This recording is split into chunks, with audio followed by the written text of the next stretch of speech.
Bon, allez, nous commençons. Bonsoir tout le monde. Ceux que je n'ai pas salués jusqu'à présent, mais je résume, nous avons le premier commandement, c'est la mise en route d'Abraham vers la terre d'Israël, la promesse de sa possession, son épanouissement, son rayonnement ne peut être que dans les limites de la terre promise, mais attention, tout comme pour l'homme, bien qu'il pouvait se suffire à lui-même. Zacharun Keva Bera'am, puisqu'il était à la fois, il présentait à la fois les caractéristiques ou les vertus du masculin et du féminin, n'empêche qu'il devait y avoir une séparation, et cette séparation fait qu'il devait se retrouver face à face avec l'autre, et l'autre par excellence, c'est sa femme, mais il y a un autre dans la vie qui a été appelé autre, c'est Elisha ben Avouya. Elisha ben Avouya était un homme qui était le rav de Rabbi Meir, qui lui est l'auteur qui signe toute étude de la Mishnah, et lui, du fait que sa foi a été contrariée par la réalité de ce qu'il a vu, à savoir le tzaddik veralo raja vetovlo, du juste qui souffre et du pervers qui lui réussit toujours, a décidé de prendre la tangente, et malgré tout Rabbi Meir le suivait, il ne l'a pas quitté, il a dit Toho achalti klipato zarati, j'ai pris le fruit de l'intérieur et je me suis débarrassé de sa clipa. Or cette clipa, attention, elle est protectrice du fruit, et à aucun moment on ne peut effectivement la jeter, sauf si on a d'abord extrait le fruit qu'elle renferme. Eh bien, je ne dirais pas que le féminin est de la sorte Hasbe Shalom. Ne prenez pas la comparaison à la lettre, parce que ce que le texte veut nous dire, c'est que la relation de l'homme à la terre est exactement comme celui de l'époux à son épouse.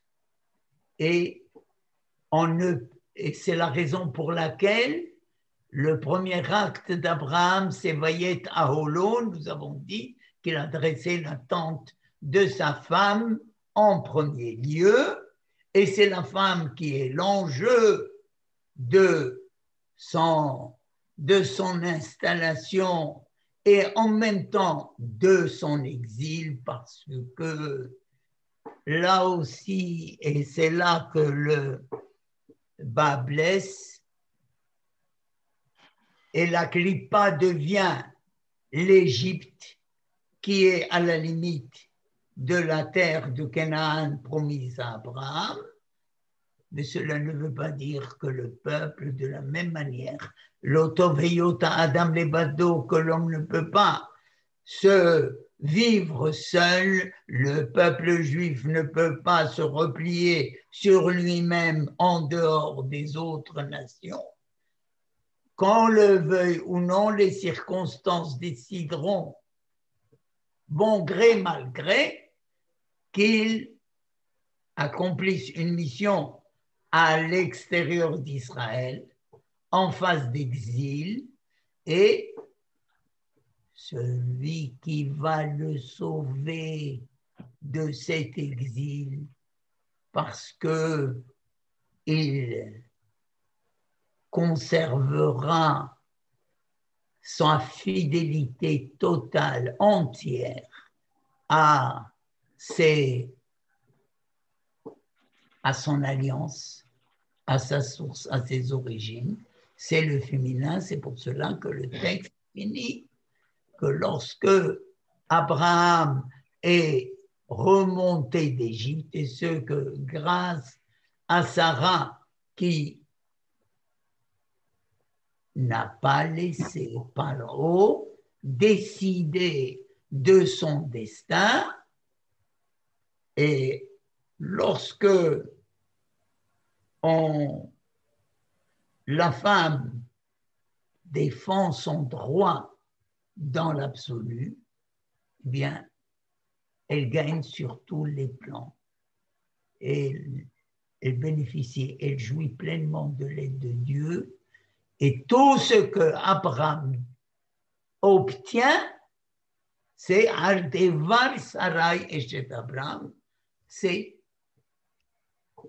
par la faveur, c'est à la faveur de Sarai. Donc, Abraham remonte, ça, nous avons dit, c'est le premier point de départ du peuple juif. D'abord, le couple par excellence qui, lui, se réalise ou réalise son identité plus en Égypte qu'en Israël. Paradoxalement, c'est cela parce que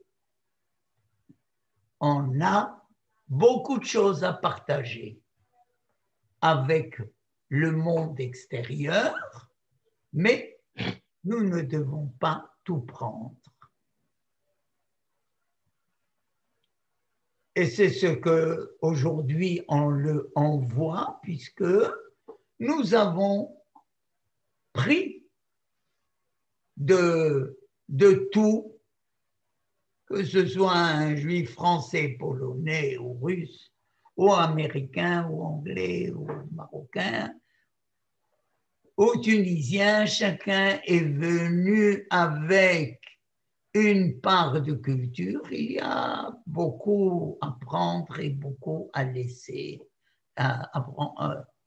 Là-dedans, nous sommes en train de tamiser les choses et montrer qu'il pourrait y avoir une symphonie extraordinaire de toutes ces cultures parce que Israël l'a effectivement passé dans son laboratoire et on en a pris l'extrait, on a retiré le meilleur pour le proposer à nouveau aux nations. Alors c'est ça, Avram Kaved Meod, Avram vient, il est lourdement chargé en sortant d'Égypte, Bamikne, dans tout ce qu'il a acquis. On traduit par bétail, mais écoutez, on peut dire que effectivement la richesse contribue un peu plus à la reconnaissance extérieure. On ne peut pas, la sagesse du pauvre est toujours objet de mépris, dit Kohelet. Mais ça, c'est effectivement l'idéal, mais ce qui est important, c'est ce que l'on prend de la terre, Kesef et Zahav, et cela demande effectivement de passer dans un creuset pour en extraire toutes les scories. C'est la mission d'Israël. On a pris cette richesse de Kesef et Zahav. dans ces deux mots, il y a le verbe kassof, aspirer à, et zahav, dahav, c'est-à-dire l'amour du don de soi, du don, du partage de ce que l'on a. C'est celui-là, c'est cet or-là qui ne perd pas du tout de sa propre valeur, qui peut effectivement acheter tout parce que il ne rouille pas, il ne vieillit pas, il reste intact. Adahu dirtiv vayotziem, c'est pour cela qu'il est écrit vayotziem bechesef vezahav, il les a sortis avec de l'argent et de l'or. Bon, enfin, argent et or, est-ce que tout ça se perd dans la vie? Mais il faut comprendre un deuxième niveau. Hein? Et c'est comme ça, vayelech le masa'av, b'masaot she'alach bahen hazar, et il suit son itinéraire en restant fidèle à toutes les étapes. Il est venu au travers, en passant par certaines auberges, et à ce moment-là, il n'avait pas grand-chose. Et il était ce juif errant, et quand il retourne de son exil, attention, il n'est plus ce juif errant, mais il n'est pas plein de mépris, il n'est pas en train de toiser les autres, au contraire, il repasse par les mêmes auberges, et ceux qui l'ont crédité, ceux qui lui ont fait confiance, et ceux qui l'ont servi, et ceux qui l'ont respecté. Il est revenu, il a payé ses dettes, il leur a montré que ce en quoi il croyait avait un sens.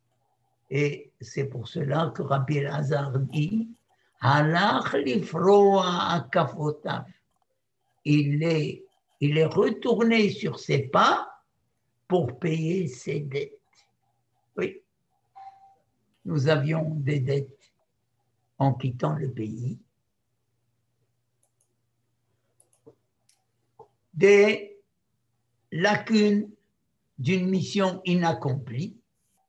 Nous les payons au fur et à mesure que nous redonnons à cette galoute, à cet exil, son vrai sens de giloui, de révélation de la Géoula, de la libération.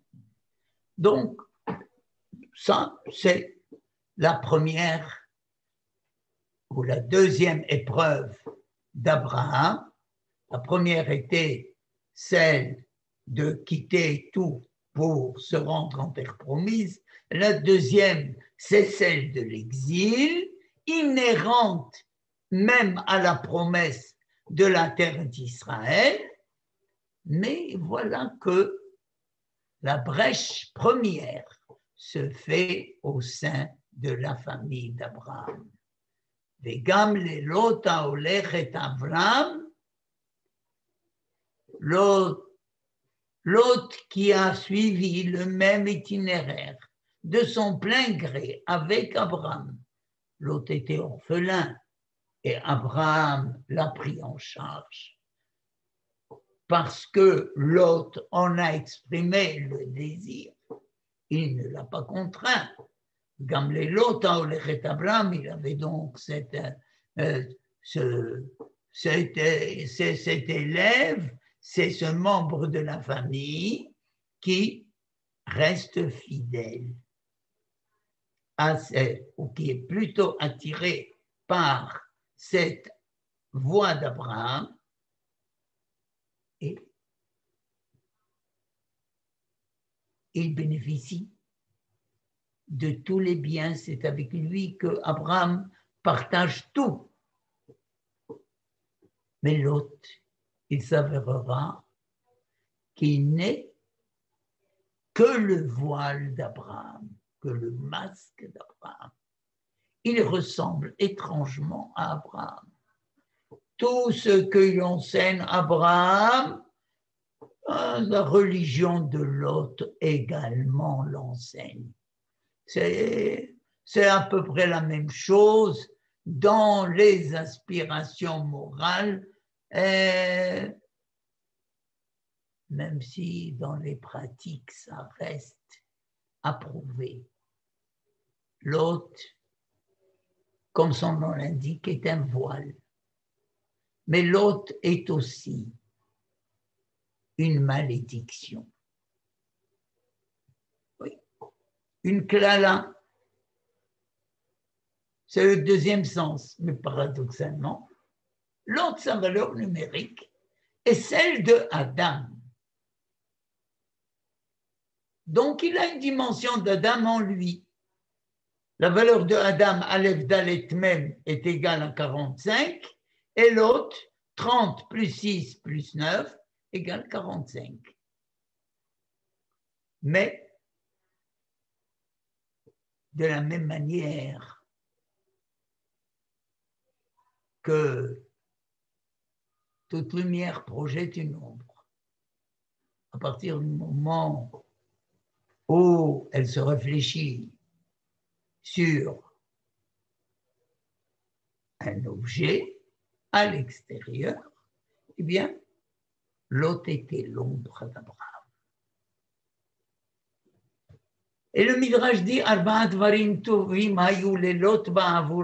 il y avait 4 choses bien dont a bénéficié Lot, Ba'avour Avram, à cause d'Abraham. Avram s'est rendu à Canaan, Vayelech ito Lot, Lot aussi l'a suivi. Lot a eu droit à sa part dans la terre de Canaan. Pourquoi pas? Vegam Lot haolech et Abraham, l'autre montant d'Égypte, lui aussi a eu Mikne Zahav Chesef. Il avait des biens. Vayashev et kol archush vegam et Lot. Or Lot a été pris en otage, nous le verrons plus tard, par les rois avoisinants, la Ligue des rois, les 4 rois contre les roitelets contre les 5 roitelets. Nous verrons le sens de cette guerre dans le chapitre 14. Et Abraham a mobilisé ses propres élèves, sa yeshiva, tous ces, disons, toutes ces valeurs, toute son énergie pour sauver Lot.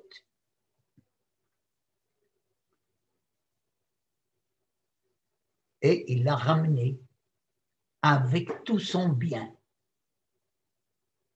Il fallait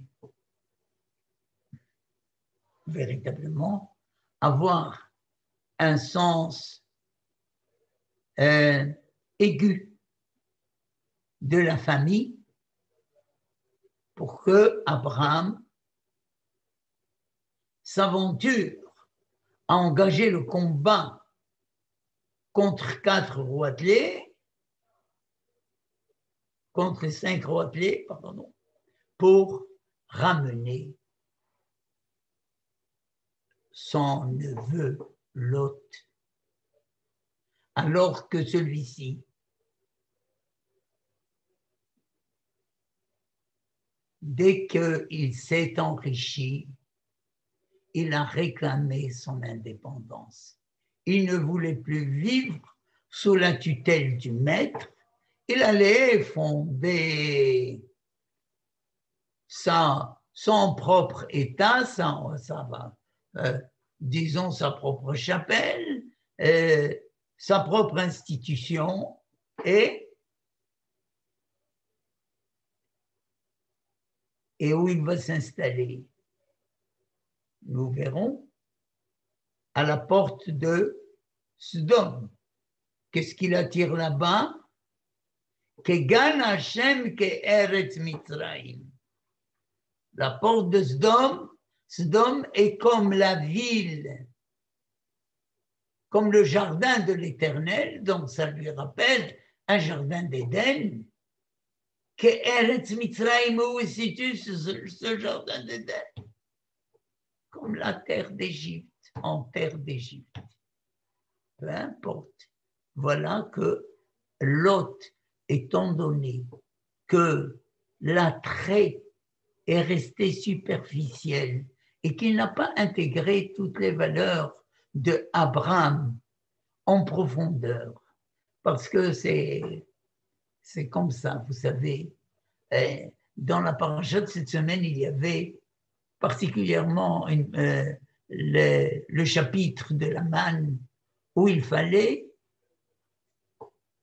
récolter chaque jour de quoi se nourrir, et le 6e jour, il devait prendre les 2 parts, une double part, parce que le Shabbat, il n'allait pas y avoir de manne. Mais attention,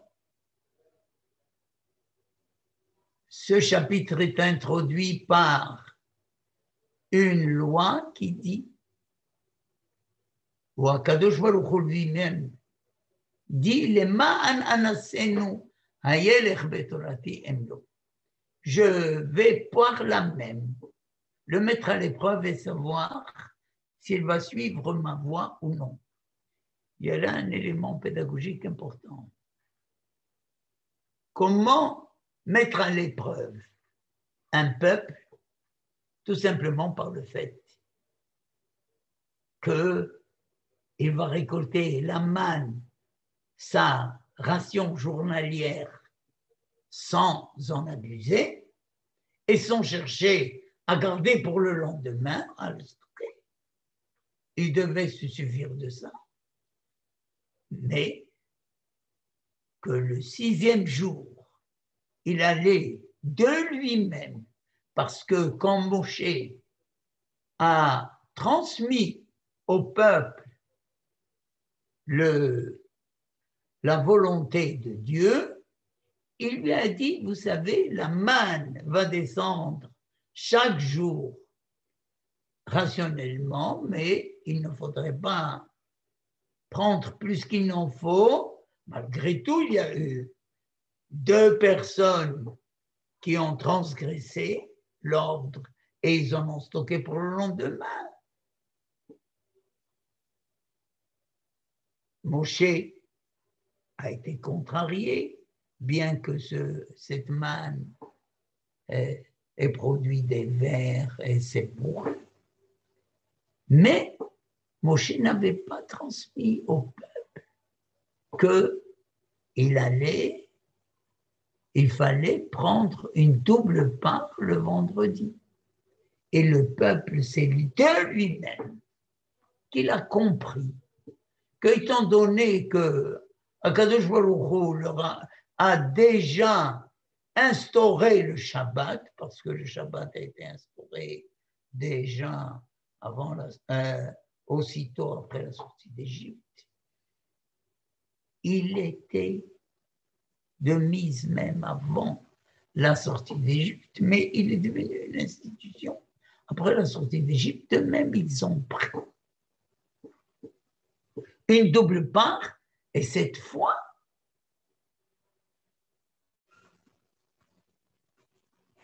ils ont transgressé, entre guillemets, l'ordre de ne prendre que la ration du jour, parce qu'ils savaient que le Shabbat, il n'allait pas y avoir de manne, et ils savaient que, eu égard au Shabbat, il ne fallait pas sortir le lendemain pour ramasser la manne, pour récolter la manne, mais les formalistes, les tenants de la lettre, les chefs, les prétendus chefs, sont venus se plaindre chez Moshe en lui disant « Écoutez, aujourd'hui, c'est tout le peuple, ce n'est pas 2 personnes, c'est tout le peuple qui a pris une double part. » Et Moshe leur dit « C'est ce que l'Éternel a dit, c'est ce qu'il voulait, c'est-à-dire que en vue du don de la Torah, de l'engagement futur du peuple, il fallait que ce peuple prouve par lui-même ou donne la preuve de sa volonté d'adhérer à la loi par lui-même, et c'est à ce moment-là que Akadosh Baruch Hu lui donne la Torah. Sinon, à quoi bon donner la Torah à quelqu'un qui n'est pas porteur de cette volonté de quête, de recherche, d'adhésion à un enseignement de niveau supérieur? Eh bien, je reviens maintenant à mon texte. Lot n'avait pas cette volonté première. Il était là dans la dépendance d'Abraham, contraint et forcé, évidemment, c'était tout simplement pour lui une forme de rituel, parce que il fallait respecter la voix d'Abraham, faute de quoi il n'allait pas bénéficier de la protection d'Abraham. Alors, c'est pour cela qu'il a rejoint la ville de Sodome, bien que Sodome, Ra'im ve'ataim l'Hashem me'ot, c'est une ville pourrie, pervertie, mais il préfère être là parce que là, il y a véritablement une autre culture, une autre civilisation, mais qui défend les droits de chacun selon les principes de la rigueur et de la justice, sans ces attributs de hesed, de don de soi d'Abraham. Voilà, c'est la différence entre la richesse de Abraham et la richesse de Lot. Alors, ce qui fait que lorsque l'Éternel détruit Sodome, malgré tout, Vaiskor Elohim et Abraham, par égard pour Abraham, Vaishalach et Lot. Il accompagne Lot. Et le sort du désastre ou de la ruine qu'il a décrété pour cette ville de Sodome. Cette ville de Sodome qui était la molécule, si vous voulez, d'autres États, d'autres peuples. Alors, Lot aurait dû un peu songer à rendre à Israël, à témoigner à Israël de cette reconnaissance d'Abraham à son égard. Le Midrash dit, il devait nous récompenser en bien. L'Odayan Shelopanu Lanu Tovot, et non seulement ils ne nous ont pas fait de bien, mais ils nous ont servi plutôt du mal. Ils nous ont maltraités. Adaou dirtiv, Vaishlach malachim el Bilam ben Beor. Balak a envoyé des messagers à Bilam ben Beor. Ve'ata lechana arali et העם הזה כי עצומו ממני. Or, Bilam ben Beor est sollicité, à l'époque c'était, si vous voulez, le prophète des nations, qui était écouté au même titre que l'ONU, soi-disant, par toutes les nations réunies, et il lui demande, attention, de Aralit Amazé, il faut sanctionner ce peuple, il faut le censurer, il faut lui mettre des limites, il faut le blâmer, il faut le maudire, parce que il risque d'obstruer Etaena Haaretz, la vue de la terre. Traduction littérale, l'œil de la terre, d'assombrir tout ce que nous avons fait, de le rendre un peu désuet par rapport à ce qu'il va affirmer lui-même sur sa terre, et il ne faudrait pas lui permettre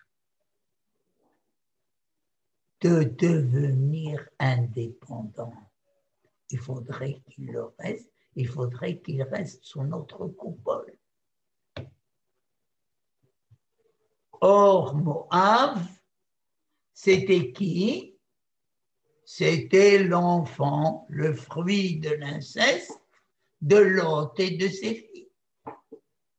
Et de ces deux filles, un est Moab, il est déclaré combien qu'il est bien le fruit d'une relation incestueuse. Pourrais me donner des lunettes, s'il te plaît? Avec le père, pardon? Et Ammon. Ammon est le nom du deuxième fils, de la deuxième fille qui également a pensé qu'il n'aurait plus de descendance et qu'il fallait perpétuer l'humanité à travers leurs relations, et voilà, elle a appelé Ammon le petit peuple. Et Moab et Ammon ont été deux peuples qui ont essayé de barrer la route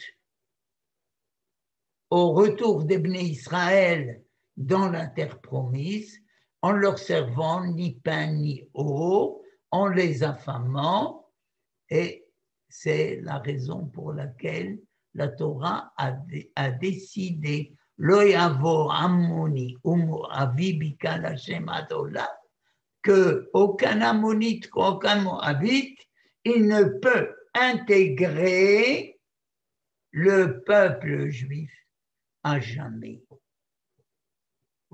Mais voilà ce qu'ils nous ont servi.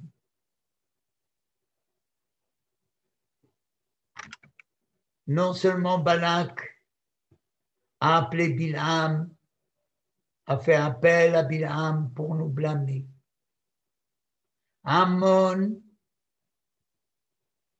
et Amalek nous ont dépossédés de droit d'entrée dans la ville d'Israël, de la porte de la ville d'Israël. La première conquête, Ir Temarim, la ville des palmiers, c'est Yéricho. Et après, il dit, Vahi aharechem ba'u bnei Moav u bnei Midian, ve'immahem min ha'ammonim alei Shafat. Et voilà que les enfants de Moab et les enfants de Ammon, n'est-ce pas, se sont ligués contre le roi d'Israël, Jéhoshaphat, Ve'ot Ketiv. Et encore, il est écrit, Yado Parastsar, il a étendu sa main, Yado Parastsar, alcool.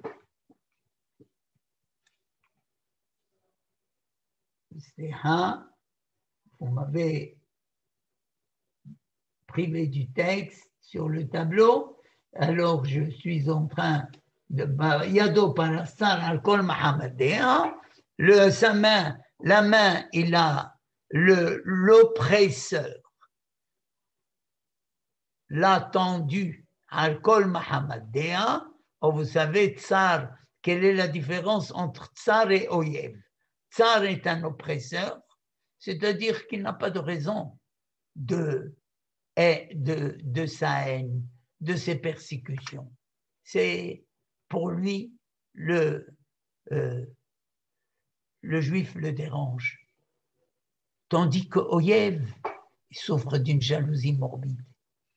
Il aurait voulu effectivement être Israël, se substituer à Israël, et par conséquent, il ne le déteste que parce que il ne peut pas être à sa place.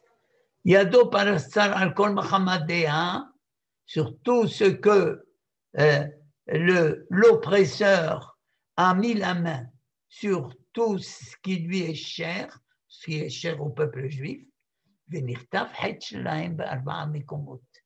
et leur péché a été inscrit, enregistré dans 4 endroits. Le premier, le comme je l'ai cité tout à l'heure, dans Devarim, aucun membre d'Ammon et de Moab n'intégrera le peuple d'Israël parce qu'ils ne vous ont pas servi le pain et l'eau. Urtiv, et il est écrit, mon peuple, souviens-toi de ce qu'a conseillé Balak, roi de Moab. Et il est écrit qu'il démoit ben Israël, Balechem Bamayim Vaiskor Alavit Bilam, les Kalélo. Et parce qu'il a pris les services de Bilam afin de le maudire. Hamdu Arba'a Nevi'im.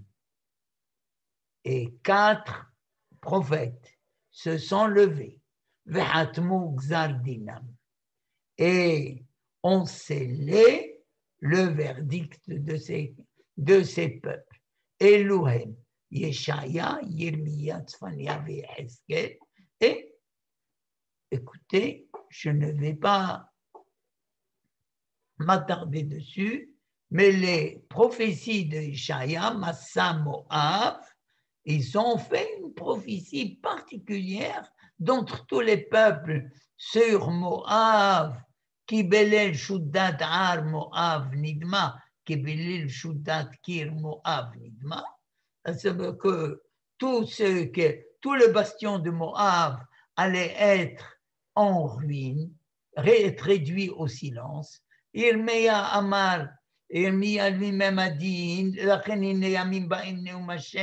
Vishmati Rabbat Bene Ammon, je ferai dans les jours qui viennent, je vais faire entendre à la capitale des enfants d'Ammon, Troat Milchama, le bruit de la guerre, le son, le corps de la guerre, Ve'aital etel Shmama, elle deviendra une muraille de ruines, Uvnotea ba'eshtitsatna, et tous ces alentours seront consumés par le feu, Ve'arash Israël et Yorshab Amar Hashem. Et Israël héritera de ceux qui ont voulu l'hériter. Yecheskel Amar, Yecheskel dit, Libne Kedem al Bnei Ammon, on tatira les Morasha, les Ma'an Lotizacher Bnei Ammon Bagoim, je donnerai l'Ibne Kedem au peuple de l'Orient à propos de Bnei Ammon, Donc la prophétie sera portée au peuple de l'Orient et précisément aux enfants d'Amon qui seront donnés en héritage à Israël, les Ma'anot Izacher Bene Amon Bakoïm, afin que le souvenir d'Amon ne sera pas évoqué parmi les nations, Uv Moab et Shevatim, et dans Moab, je donnerai mes preuves, je rendrai mon jugement, Viadou qui ani Hashem, ils sauront que je suis l'Éternel.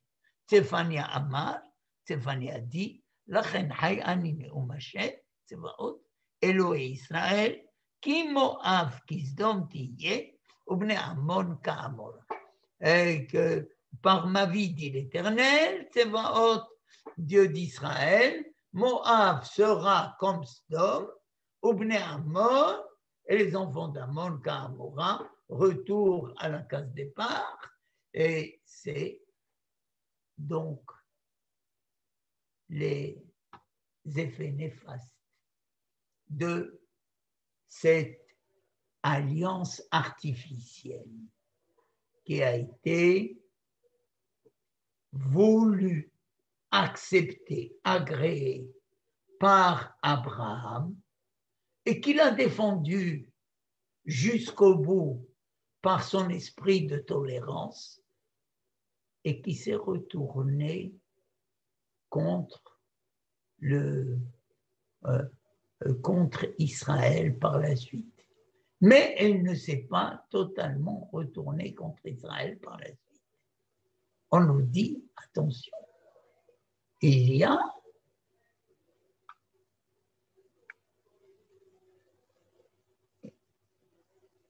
a Ruth et Naama, Ruth la Moabite, Naama Haamonite, elle est de Hamon. Donc, Naama, la mère du roi Salomon, et Ruth Hamoavia, l'aïeul du roi David, sont effectivement issus de cette lignée de Ammon et de Moab, parce que l'itinéraire ou la volonté première de Lot, et nous verrons comment elle va tout de même attester de la volonté de Lot de préserver quelque part l'enseignement d'Abraham et de ne pas le bannir totalement, et il est resté quelque chose qui participe au messianisme d'Israël. Ça, c'est le premier enseignement, à savoir que des brèches de famille, on les connaîtra. Elles sont inévitables, malheureusement. Mais il faut savoir comment les gérer. Parce que, attention, comme nous allons le voir, dès que Abraham va s'apercevoir du fait de la dispute qu'il va y avoir entre les bergers d'Abraham et les bergers de Lot, il va demander à Abraham de prendre le large. Oui. Moi,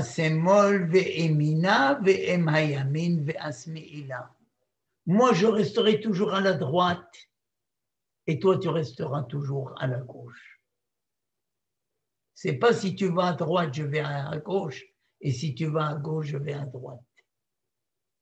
Il faut prendre le Emina et le Asmeila comme une forme mifaïl, à savoir, je ne voudrais en aucun cas que nous ayons, que nous présentions au monde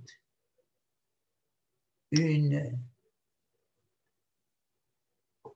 spiritualité altérée par l'ego de l'homme qui lui voudrait plus se servir de sa spiritualité que de le partager et de la servir.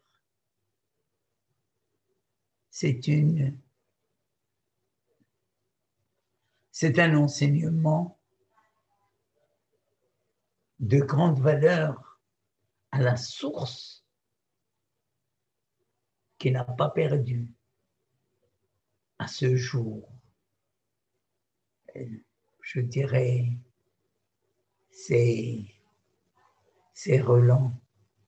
Nous le vivons au sein de la grande famille d'Israël. Nous le vivons même au sein des petites familles d'Israël. Mais c'est fait, c'est un fait. Akadosh Baruch Hu, lui, a dit à Abraham,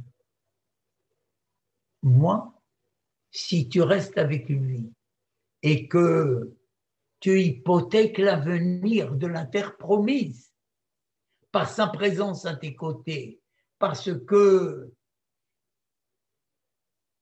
ces bergers, forts de la promesse de Dieu, forts de cette terre qui devra appartenir plus tard à ta descendance, aujourd'hui sont en train de dépouiller les voisins, les propriétaires voisins de leurs biens et de permettre à leur bétail de brouter leur herbe, d'entrer, de défoncer les clôtures de leurs champs, alors non.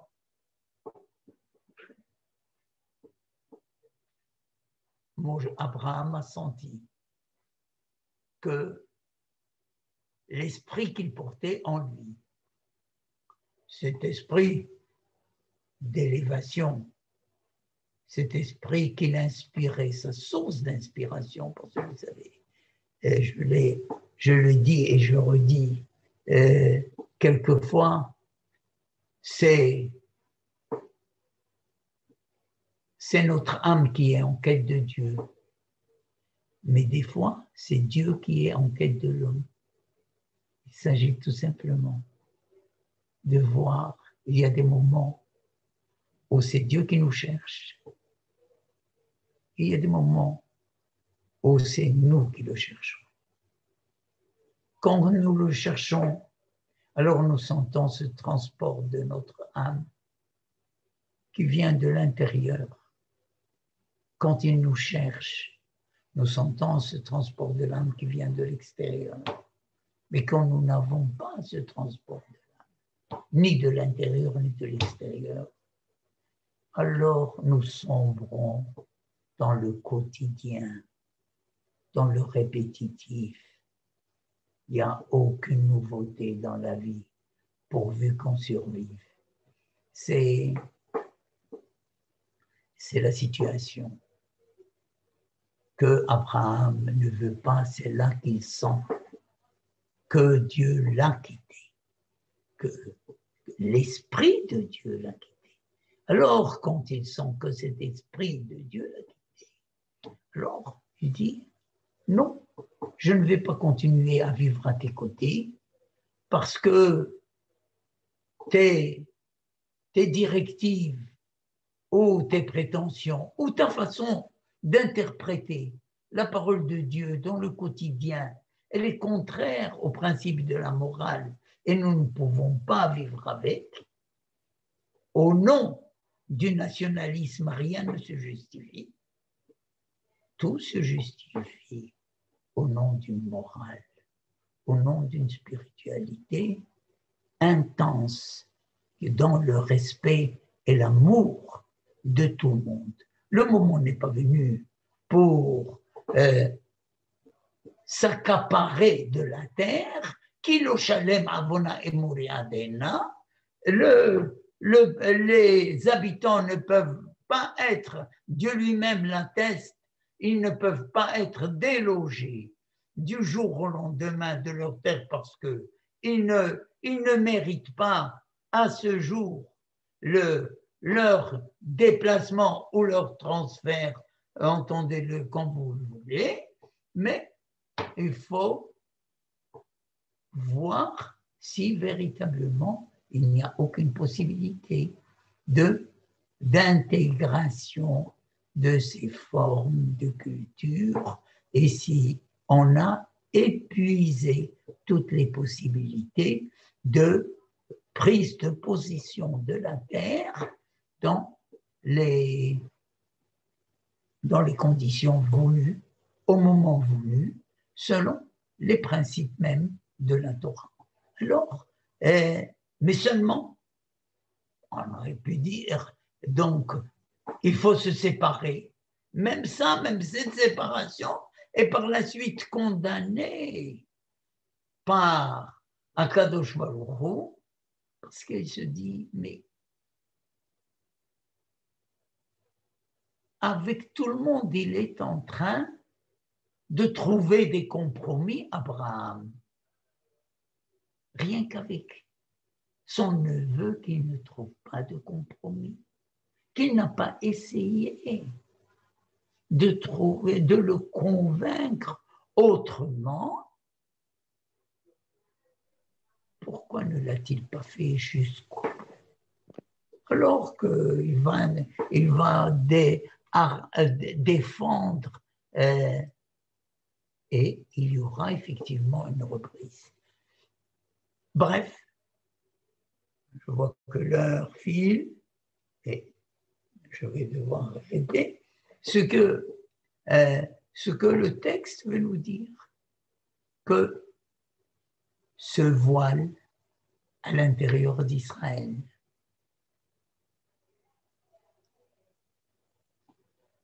s'interposera entre les différents membres d'une grande famille. Oui, mais il ne faudrait pas oublier qu'il y a une souche d'Adam dans ces membres de la famille, qu'il peut y avoir des éclipses, et que pas seulement des éclipses. Il peut y avoir des pertes énormes, inouïes. Et c'est le cas pour réaliser que si nous sortis d'Égypte avec 600 000 âmes, ce que nous aurions pu être aujourd'hui, sont les pertes que l'on a enregistrées de par les persécutions physiques et morales et nous aurions été beaucoup plus nombreux que le peuple chinois, hein, au moins. Mais ce n'est pas ça ce qui intéresse. C'est cette cellule organique qui est dans son entièreté, tout comme Sarah, Aldevar Sarai Eshet Avram, c'est elle qui donne vie. Sarah est l'image de Hava. Même en Égypte, elle ne perd pas de sa beauté. Elle ne perd rien de son intégrité. Elle est ravie. Elle est convoitée, mais elle restera fidèle à l'alliance conclue, mais de l'intérieur, parce que ce qui fait sa beauté à l'extérieur, c'est sa beauté intérieure. Et de ce fait, elle peut même être le moyen d'intégrer les partisans ou les adeptes de cette beauté de l'extérieur, c'est ce qu'elle va essayer de faire lorsque elle va proposer Agar à son mari, à laquelle elle a juré fidélité et amour, parce que cette volonté de donner corps à cet amour partagé avec l'humanité entière la démange jusqu'au plus profond de son âme. Voilà, je m'arrête là pour laisser place à des questions. J'ai trop parlé. J'aurais tellement voulu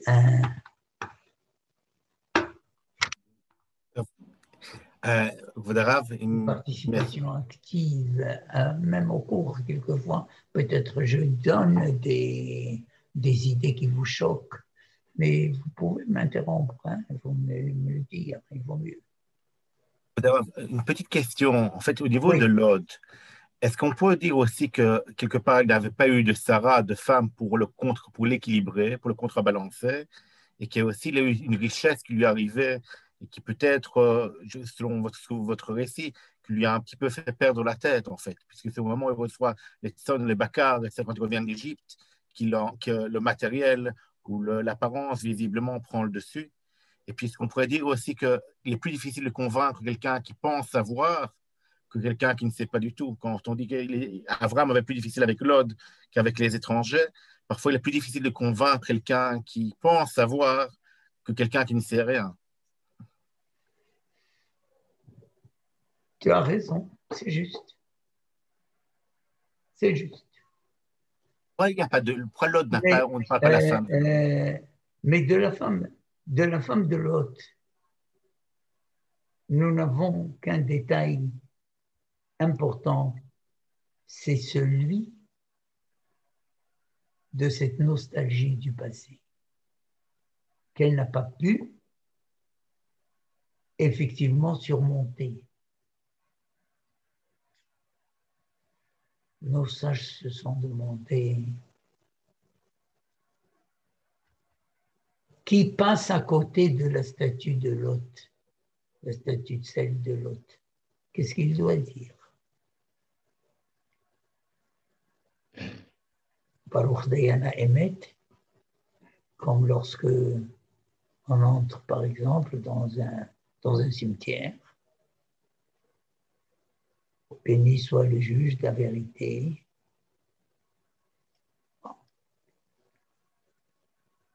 Ou bien ne pas le dire du tout.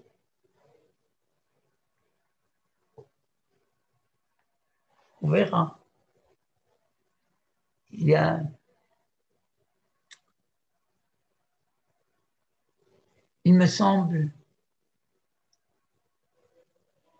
que dans toute relation de couple, il ne faut pas jeter la pierre de l'un sur l'autre. Si, dans quelle mesure la femme de l'autre n'a pas été conditionnée également par l'autre lui-même?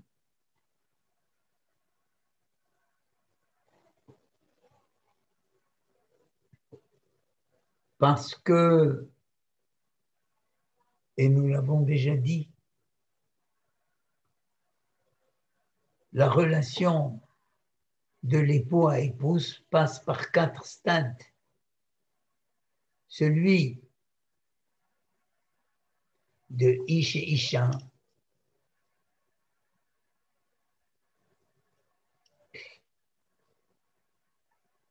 or, dans ce rapport, Ish Isha,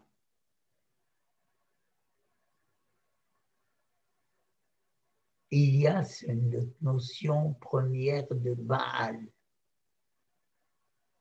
L'homme acquiert sa femme, une acquisition, une conquête. Bon, tu l'as dit à ton épouse, le premier jour de mariage, tu l'as acheté par une banque, mais dont la valeur évidemment, je ne savais pas, je ne sais même pas si tu l'as acheté de ton propre argent. Tu as déclaré que tu l'as eu en cadeau de tes parents. Bon, mais c'est pas ça ce qui fait l'acquisition d'une femme. Mais la première relation, c'est ce choix, le choix que tu as fait parce que tu avais la possibilité de prendre une autre, mais c'est celle-là sur laquelle tu as jeté ton dévolu, mais ce n'est pas pour qu'elle devienne son Baal, son propriétaire, et qu'elle soit ta propriété. Ça, c'est une relation de pure forme, mais la relation, c'est Gevirti, Gevirti, c'est celle qui me donne ma force, c'est celle qui m'affirme, c'est celle qui me donne ma valeur morale. C'est c'est la femme qui le fait connaître aux portes de la cité. C'est celle qui lui donne cette reconnaissance et qui ne le dénigre pas. Et la quatrième relation, donc,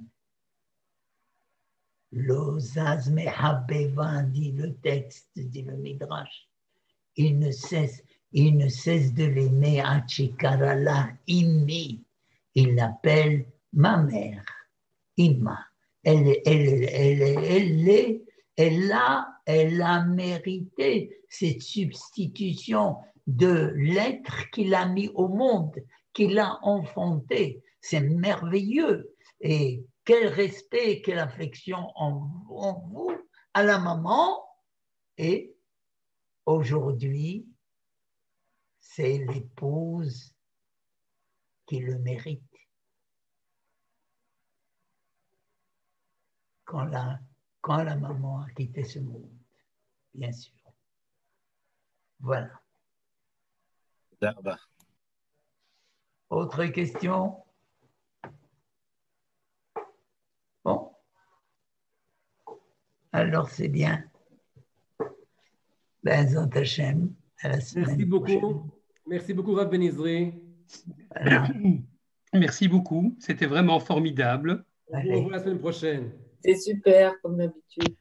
Merci beaucoup. À chaque leçon, notre âme s'élève. Grâce à vous. Peut-être grâce à Dieu, mais grâce à vous. Notre âme s'élève. Mais moi aussi avec vous, croyez-moi.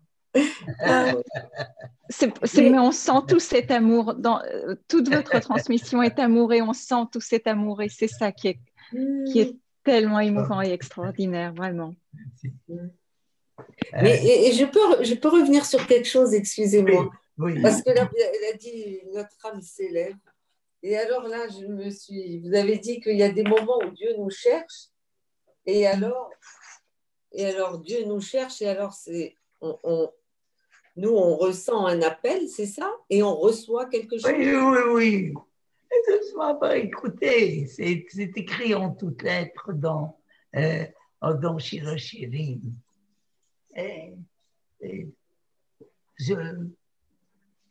Je suis en train de rechercher mon bien-aimé, mais je ne le trouve pas. Je ne le trouve pas. Pourquoi il ne se manifeste pas?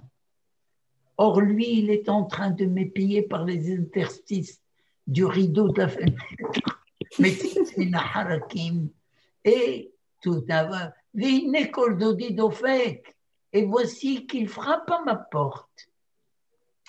Et moi, je me dis, mais ça y est, je me suis déshabillée maintenant. J'ai enlevé déjà ma chemise, je ne vais pas me la remettre maintenant, je ne vais pas remettre mes chaussures pour aller lui ouvrir, non.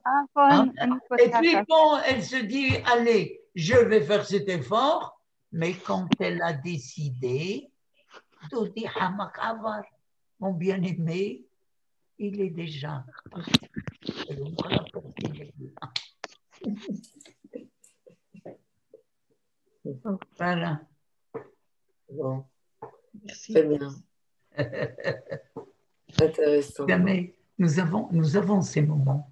Nous avons ces moments, mais où nous ressentons ce vide et nous avons besoin de le remplir par quelque chose de substantiel.